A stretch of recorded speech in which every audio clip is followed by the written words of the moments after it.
Real Estate 101. What is the best offer on a property? It is a typical misconception, especially among first-time home buyers, that the highest offer is the best offer. That is simply not true, and here is why. There are several factors that are considered when a seller decides which is the best offer for their property. One of the factors is whether the buyer attaches a property sale contingency to the contract. In other words, whether the buyer has to sell a property to finance this purchase.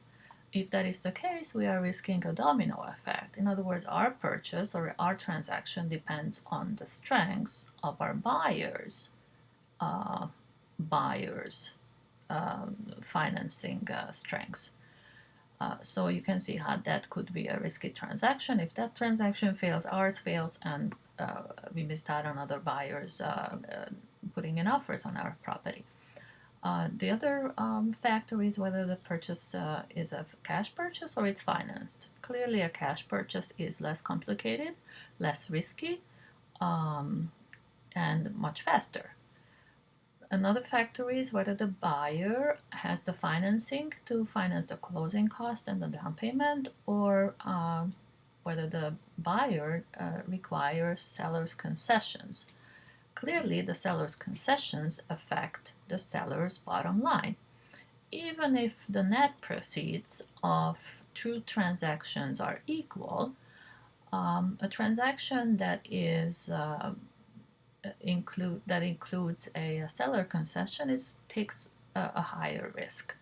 One of the risks of a seller concession is that the property has to appraise at a higher price now, because the appraisal has to include the seller concessions as well. Another factor with seller concessions is that transfer fees are paid after the total sales price, including the seller concessions, which the seller pays, property transfer taxes basically, and also real estate commissions are also paid after the full purchase price.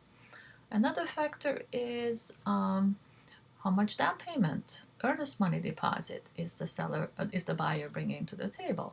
The higher the earnest money deposit, the stronger the offer. That's the money that the buyer risking of losing when they walk away from the transaction. Another factor is how much is financed and how much is the down payment in the transaction. In other words, how strong is the buying power of the buyer.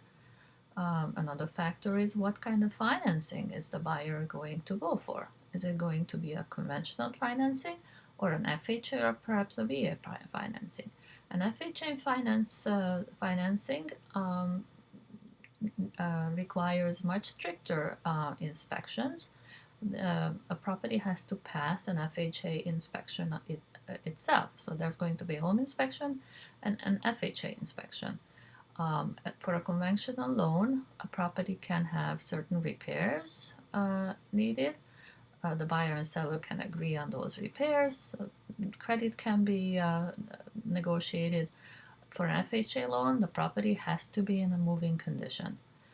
Another factor is whether perhaps the buyer waives home inspection contingencies. That is very common as well. Another factor is whether the buyer waives a CO. Maybe the buyer does not require for the seller to provide a CO. Time frame is also a factor.